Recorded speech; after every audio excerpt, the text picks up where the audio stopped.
اخلاقی طور پر غلط تھا کہ وہ کسی کی نجی گفتگو سنے، لیکن سبین کے اگلے جملوں نے اسے وہیں جکڑ لیا۔ مجھے ایسے لڑکے پسند ہیں یار، بالکل یارم کاظمی جیسا۔ سبین نے کسی خیالی ہیرو کا نام لیتے ہوئے آہ بھری، وہ جو یارم کی طرح بار بار مجھے پیار کرے، مجھے اپنی پلکوں پر بٹھا کر رکھے۔ سبین اب مکمل طور پر اپنے تصوراتی جہان میں تھی۔ اسے خبر ہی نہیں تھی کہ جس شخص کی وہ برائیاں کر رہی وہ محض چند فٹ کے فاصلے پر دیوار سے ٹیک لگائے کھڑا ہے۔ تمہیں پتہ ہے روشنی، میں کیسی محبت چاہتی ہوں؟ سبین نے اپنی آواز دھیمی لیکن پرجوش انداز میں جاری رکھی، جیسی ذرا سا رومانٹک موڈ آن ہو، وہ مجھے بنا کچھ کہے سمجھ جائے، وہ مجھے باہوں میں بھرے اور بیڈ روم لے جائے۔ مجھے ایسی دیوانگی چاہیے، ایسا جنون چاہیے جو ناولوں میں ہوتا ہے۔ ابراہیم بھائی جیسے لوگ صرف فائلیں سنبھال سکتے ہیں، دل نہیں۔ ان کے ساتھ رہ کر تو میں گھٹ کر مر جاؤں گی۔ اس کا اتنا ہی کہنا تھا کہ دوسری طرف فون پر روشنی کا ایک زوردار کہکا گونجا۔ اوہ مائی گاڈ سبین، تم اور تمہاری یہ خیالی دنیا، لگتا ہے تم بہت فلمیں دیکھنے لگی ہو۔ روشنی ہنس ہنس کر بے حال ہو رہی تھی۔ سبین کا منہ بن گیا۔ تم ہنس لو جتنا ہنسنا ہے، وہ جلے دل کے ساتھ اپنی دوست روشنی کو کہہ رہی تھی۔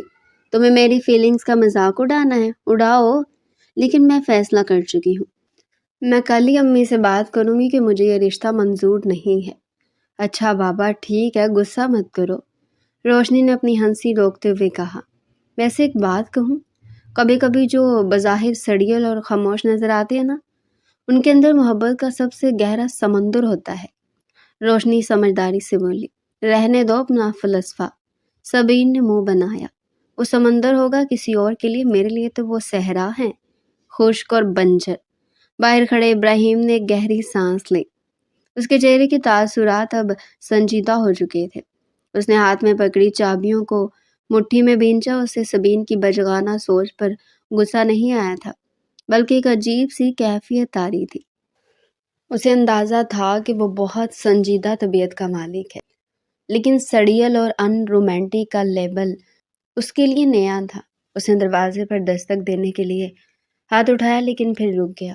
وہ نہیں چاہتا تھا کہ سبین کو یہ احساس ہو کہ اس نے اس کی باتیں سن لی ہے، ورنہ وہ شرمندگی سے مر جائے گی یا پھر مزید بدتمیزی پر اتر آئے گی۔ ابراہیم نے آہستگی سے اپنے قدم پیچھے ہٹائے، لیکن قسمت کو کچھ اور ہی منظور تھا۔ پیچھے مڑتے ہوئے اس کا پاؤں فرش پر رکھے گلدان سے ٹکرایا۔ ایک ہلکی سی ٹھک کی آواز خاموش کوریڈور میں گونجی۔ اندر سبین ایک دم چپ ہو گئی۔ روشنی، ایک منٹ، مجھے باہر کچھ آواز آئی۔ اس نے جلدی سے فون کان سے ہٹایا اور دروازے کی طرف دیکھا۔ کون ہے؟ ابراہیم کے پاس اب چھپنے کا کوئی راستہ نہیں تھا۔ اس نے خود کو کمپوز کیا، چہرے پر وہی روایتی سنجیدگی طاری کی اور دروازے کو ہلکا سا دھکا دے کر پورا کھول دیا۔ سبین کے ہاتھ سے موبائل تقریباً چھوٹتے چھوٹتے بچا۔ وہ ہکا بکا اسے دیکھنے لگی۔ ابراہیم وہیں کھڑا تھا، سفید شرٹ کے کف کوہنیوں تک فولڈ کیے ہوئے، بال ماتھے پر بکھرے ہوئے اور آنکھوں میں ایک ایسی گہرائی جو سبین کو ہمیشہ کنفیوز کر دیتی تھی۔ ابراہیم بھائی، آپ؟ سبین کی آواز بمشکل گلے سے نکلی۔ آپ کب آئے؟ ابراہیم نے بہت اطمینان سے اسے دیکھا، جیسے اس نے کچھ سنا ہی نہ ہو۔ بس ابھی آیا ہوں، چچی نیچے نہیں تھی، مجھے لگا شاید یہاں ہوں گی۔ چائے چاہیے تھی؟ اس کا لہجہ سپاٹ تھا، لیکن اس کی نگاہیں سبین کے چہرے پر جمی تھی، جو شرمندگی اور خوف سے سرخ ہو رہا تھا۔ وہ امی تو اپنے کمرے میں ہے۔ سبین نے نظریں جھکا لی۔ میں بنا دیتی ہوں چائے، رہنے دو، ابراہیم نے مختصر جواب دیا۔ پھر وہ مڑنے لگا لیکن رک گیا۔ سبین کا دل دھک دھک کر رہا تھا۔ یا اللہ، کیا انہوں نے سن لیا؟ کیا وہ یارم کاظمی والی بات سن چکے ہیں؟ ابراہیم نے مڑ کر سبین کو دیکھا۔ اس کی نظریں سبین کے الجھے ہوئے بالوں اور پریشان چہرے کا طواف کرتی رہی۔ سبین کو لگا کہ اب اس کی شامت آنے والی ہے۔ اب ابراہیم اس کی بچگانہ باتوں کا مذاق اڑائیں گے یا ڈانٹ پلائیں گے، لیکن ابراہیم نے ایسا کچھ نہیں کیا۔ وہ چند لمحے یوں ہی کھڑا رہا اور پھر لمبے لمبے ڈھک بڑھتا ہوا باہر نکل گیا۔ سبین وہیں بت بنی کھڑی رہ گئی۔ اس کے جانے کے بعد سبین نے ایک لمبی سانس خارج کی اور دھڑام سے بیڈ پر گر گئی۔ یا اللہ، بچ گئی، لیکن کیا مطلب تھا ان کا؟ کیا انہوں نے سب سن لیا؟ اس کا دماغ الجھنوں کا شکار تھا، لیکن دل میں کہیں نہ کہیں اطمینان تھا کہ ابراہیم نے فی الحال کوئی ہنگامہ نہیں کیا تھا۔ اگلی صبح گلزار ہاؤس میں ناشتے کی میز پر ماحول معمول سے زیادہ پرجوش تھا۔ یہ ایک بڑا ڈائننگ ٹیبل تھا جہاں دادا جان گھر کے سربراہ کی حیثیت سے بیٹھے تھے اور باقی سب گھر والے، جن میں سبین کے والد شاہد صاحب، والدہ نسیم بیگم، تایا ابو زبیر صاحب اور تائی امی سلمہ بیگم شامل تھے۔ وہ سب موجود تھے۔ ابراہیم اپنی عادت کے مطابق خاموشی سے اخبار بینی میں مصروف تھا اور سہسا چائے کی چسکیاں لے رہا تھا۔ سبین ابھی آنکھیں ملتی ہوئی آئی اور اپنی کرسی پر بیٹھ گئی۔ اس نے کنکھیوں سے ابراہیم کو دیکھا جو سفید شلوار قمیض میں ملبوس انتہائی فریش اور سنجیدہ لگ رہا تھا۔ لو بھائی، آ گئی ہماری دلہن۔ تائی امی نے مسکراتے ہوئے سبین کی طرف دیکھا۔ سبین کے ہاتھ سے پراٹھے کا نوالا چھوٹ گیا۔ دلہن؟ اس نے حیرت سے ماں کی طرف دیکھا۔ نسیم بیگم نے مسکراتے ہوئے بیٹی کے سر پر ہاتھ پھیرا۔ ہاں بیٹا، بڑوں نے فیصلہ کیا کہ اب مزید تاخیر کی ضرورت نہیں۔ ابراہیم کی ہاؤس جاب بھی مکمل ہو رہی ہے اور تم بھی ماشاءاللہ 20 سال کی ہو گئی ہو۔ ہم نے سوچا کہ اگلے ماہ کی 10 تاریخ کو نکاح رکھ لیتے ہیں۔ سبین کو لگا جیسے کسی نے اس کے سر پر بم پھوڑ دیا ہو۔ اگلے ماہ؟ لیکن امی، ابھی تو میری پڑھائی اور میں وہ کلائی۔ پڑھائی شادی کے بعد بھی جاری رکھ سکتی ہے۔ ابراہیم کون سا تمہیں منع کر رہا ہے؟ کیوں ابراہیم بیٹا؟ تایا ابو نے شفقت سے بیٹے کی طرف دیکھا۔ ابراہیم نے اخبار طے کر کے میز پر رکھا اور بہت اطمینان سے جواب دیا، جی انکل، مجھے کوئی اعتراض نہیں ہے۔ سبین جب تک چاہے پڑھ سکتی ہے۔ اس کا لہجہ اتنا سپاٹ اور پریکٹیکل تھا جیسے وہ کسی مریض کی میڈیکل ہسٹری بیان کر رہا ہو۔ سبین کا خون کھول اٹھا۔ یہ شخص اپنی زندگی کا اتنا بڑا فیصلہ اتنی ٹھنڈی طبیعت سے کیسے کر سکتا ہے؟ کہاں وہ ناولوں والے ہیرو جو ہیروئن کے لیے دنیا سے رہ جاتے ہیں، جذباتی تقریریں کرتے ہیں، اور کہاں یہ ڈاکٹر ابراہیم زبیر جس کے چہرے پر ایک شکن تک نہیں آئی تھی۔ ناشتے کے بعد سبین سیدھی اپنی ماں کے کمرے میں پہنچی۔ وہ پھٹنے کے لیے تیار تھی۔ امی، آپ لوگ میری شادی پرابلم بھائی سے کیسے کر سکتے ہیں؟ میں نے کہا نا، مجھے یہ رشتہ نہیں کرنا۔ وہ رہان سی ہو رہی تھی۔ نسیمہ بیگم الماری میں کپڑے درست کر رہی تھی۔ انہوں نے مڑ کر بیٹی کو گھورا۔ دماغ تو نہیں خراب ہو گیا تمہارا؟ ابراہیم میں کیا کمی ہے؟ خاندان کا سب سے لائق لڑکا ہے، ڈاکٹر ہے، نماز روزے کا پابند، خوبصورت سلجھا ہوا، اور کیا چاہیے تمہیں؟ امی، وہ انسان نہیں، ریبوٹ ہے۔ ریبوٹ؟ سبین نے جھنجھلا کر ہاتھ ہوا میں لہرائے۔ ان میں کوئی فیلنگز نہیں ہے۔ وہ ہر وقت بس کتابوں میں گم رہتے، ہسپتال کی فکر میں مبتلا ہوتے اور سنجیدگی کا لبادہ اوڑے رکھتے ہیں۔ میری اور ان کی نیچر میں زمین آسمان کا فرق ہے۔ میں ایک زندہ دل لڑکی ہوں۔ مجھے گھومنا پھرنا پسند ہے، باتیں کرنا پسند ہے، اور وہ تو مسکراتے بھی ایسے ہیں جیسے احسان کر رہے ہوں۔ نسیم بیگم نے سختی سے اسے ٹوکا۔ سبین، یہ ناول اور ڈائجسٹ پڑھ پڑھ کر تمہارا دماغ خراب ہو گیا ہے۔ زندگی کوئی افسانہ نہیں ہوتی۔ شادی کے لیے ایک ذمہ دار مرد کی ضرورت ہوتی ہے، کسی فلمی ہیرو کی نہیں جو صرف گانے گائے اور کام دھندہ کچھ نہ کرے۔ ابراہیم تمہیں خوش رکھے گا، یہ میرا یقین ہے، لیکن امی، مجھے ہیرو مٹیریل چاہیے۔ سبین کے منہ سے نکل گیا، ایسا شخص جو مجھے دیکھے تو اس کی آنکھوں میں دیوانگی ہو۔ ابراہیم بھائی مجھے دیکھتے ہیں تو لگتا ہے ایکس رے کر رہے ہیں۔ بس بہت ہو گیا، نسیم بیگم نے فیصلہ کن انداز میں کہا۔ بڑوں کا فیصلہ اٹل ہے۔ تمہارے ابا اور دایا ابو زبان دے چکے ہیں۔ اب خاموشی سے تیاری کرو۔ سبین کے پاس اب کوئی راستہ نہیں بچ رہا تھا۔ اس نے سوچا کہ وہ خود ابراہیم سے بات کر کے اسے منع کر دے، شاید وہ سمجھ جائے۔ شام کے وقت ابراہیم چھت پر بنے ہوئے چھوٹے سے باغیچے میں پودوں کو پانی دے رہا تھا۔ اس کا پسندیدہ مشغلہ تھا۔ وہ فارغ وقت میں یہی ہوتا تھا۔ سبین ڈرتے ڈرتے اوپر کی۔ ابراہیم بھائی، اس نے پیچھے سے آواز دی۔ ابراہیم نے مڑ کر دیکھا، اس کے ہاتھ میں پانی کا پائپ تھا اور وہ آستینے چڑھائے ہوئے تھا۔ ڈھلتے سورج کی روشنی میں وہ واقعی وجیح لگ رہا تھا، لیکن سبین اس وقت اپنے مسئلے میں گم تھی۔ جی؟ اس نے سوالیہ انداز میں دیکھا۔ مجھے آپ سے بات کرنی ہے۔ سبین نے ہمت جمع کی، کہو، میں سن رہا ہوں۔ وہ اپنے کام میں مصروف رہا۔ آپ اس شادی سے انکار کر دیں۔ سبھی نے ایک ہی سانس میں کہہ دیا۔ ابراہیم کے ہاتھ رکے تھے، وہ بدستور گلاب کے پودے پر پانی کا چھڑکاؤ کرتا رہا۔ کیوں؟ کیونکہ ہماری سوچ نہیں ملتی۔ آپ بہت سنجیدہ اور میں الگ ہوں۔ ہم دونوں ایک دوسرے کے لیے مسفٹ ہیں۔ آپ کو کوئی ڈاکٹر نہیں چاہیے جو آپ کے ساتھ میڈیکل کیسز ڈسکس کرے۔ اور مجھے؟ وہ رک گئی۔ ابراہیم نے پائپ بند کیا اور تولیے سے ہاتھ صاف کرتے ہوئے اس کے قریب آیا۔ اس کا قد سبین سے کافی نکلتا ہوا تھا، اس لیے سبین کو بات کرنے کے لیے نظریں اٹھانی پڑی۔ تمہیں کیا چاہیے سبین؟ اس کی آواز دھیمی لیکن بھاری تھی۔ وہ خیالی یارم قاسمی۔ سبین کا رنگ فک ہو گیا۔ تو اس نے واقعی سن لیا تھا؟ ابراہیم کے لبوں پر ایک طنزیہ مسکراہٹ تھی۔ دیکھو سبین، زندگی رنگین کاغذوں کی کہانیوں سے بہت مختلف ہوتی ہے۔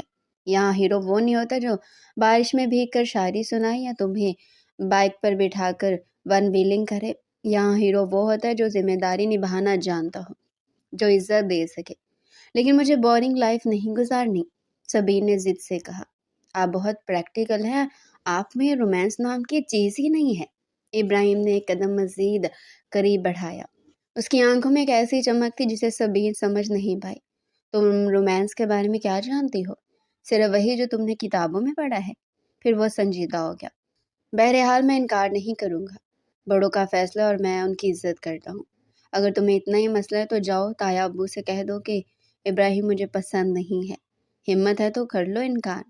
وہ جانتا تھا کہ سبین میں اتنی ہمت نہیں ہے کہ وہ اپنے باپ کے فیصلے کے خلاف جا سکے۔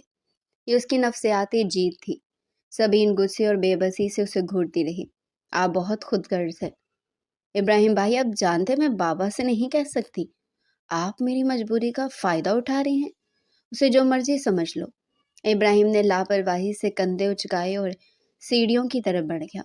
جاتے جاتے وہ رکا اور مڑ کر بولا، اور ہاں، کل درزی آنے والا ہے، امی پوچھ رہی تھی کہ تمہیں کس رنگ کا جوڑا چاہیے، انہیں بتا دینا۔ مجھے گہرا لال رنگ پسند ہے، لیکن چوائس تمہاری اپنی ہے۔ اس دن کے بعد سے گھر میں شادی کی تیاریاں ہنگامی بنیادوں پر شروع ہو گئی۔ گھر کا سکون غارت ہو گیا اور ہر طرف کپڑوں، زیورات اور مہمانوں کا شور تھا۔ سبین کو لگ رہا تھا جیسے وہ کسی کسائی خانے کی طرف جا رہی ہے۔ روشنی بھی آئی تھی لیکن سبین نے اسے منہ نہیں لگایا۔ گھر میں ڈھولک کی تھاپ گونجتی تو سبین کو اپنے دل کی دھڑکنیں ڈوبتی ہوئی محسوس ہوتی۔ وہ دیکھتی کہ ابراہیم کیسے اطمینان سے مہمانوں کو اٹینڈ کر رہا ہے، ٹینٹ والوں سے ڈیل کر رہا اور کبھی کبھار شاپنگ بھی کرتا تھا۔ یہ بندہ ہے یا مشین؟ سبین اپنی کزنز کے جھرمٹ میں بیٹھی اسے گھور رہی تھی۔ ادھر میری زندگی کا جنازہ نکل اور یہ صاحب ایسے پرسکون ہے جیسے ان کی نہیں کسی اور کی شادی۔ ایک دن سبین زبردستی شاپنگ پر بھیجی گئی۔ ابراہیم ڈرائیو کر رہا تھا، گاڑی میں خاموشی تھی۔ تمہیں کچھ خاص چاہیے تو بتا دو، ابراہیم نے سڑک پر نظریں جمائے ہوئے پوچھا۔ مجھے کچھ نہیں چاہیے، سبین نے کھڑکی سے باہر دیکھتے ہوئے روکھے پن سے جواب دیا۔ جو امی لے لیں گی پہن لوں گی، ویسے بھی میری پسند کی یہاں اہمیت ہی کیا ہے۔ ابراہیم نے ایک گہری سانس لی لیکن کچھ کہا نہیں۔ اس نے گاڑی ایک بڑے بک اسٹور کے سامنے روک دی۔ یہاں کیوں رکے ہیں؟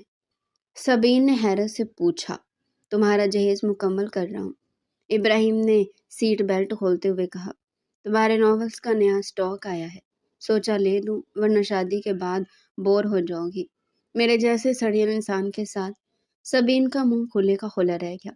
یہ طنز تھا یا دلاسا وہ سمجھ نہیں پائی، لیکن وہ یہ ضرور سمجھ گئی تھی کہ یہ شخص اتنا سیدھا نہیں ہے جتنا نظر آتا ہے۔ اس کی سنجیدگی کے پیچھے ایک ایسا ذہین دماغ ہے جو سبین کی ہر حرکت، ہر سوچ سے واقف ہے۔ شادی کی تاریخ قریب سے قریب تر آ رہی تھی۔ مہندی کی رات سبین پیلے جوڑے میں بیٹھی تھی۔ ہاتھوں پر مہندی کے پیچیدہ ڈیزائن تھے جن کے بیچ الف لکھا ہوا تھا۔ وہ اپنی سہیلیوں کے ہنسنے اور چھیڑنے پر زبردستی مسکرا رہی تھی، لیکن اندر سے وہ چیخنا چاہتی تھی۔ اس کا ہیرو یارم کاظمی کہیں نہیں تھا۔ اس کے سامنے جو حقیقت تھی وہ ابراہیم تھا، جو سامنے صوفے پر بیٹھا اپنے کزنز کے ساتھ کسی سیاسی موضوع پر بحث کر رہا تھا اور انتہائی بورنگ لگ رہا تھا۔ خدا حافظ یارم کاظمی، سبین نے دل ہی دل میں اپنے خوابوں کے شہزادے کو الوداع کہا۔ میری قسمت میں یہ ڈاکٹر صاحب ہی لکھے تھے۔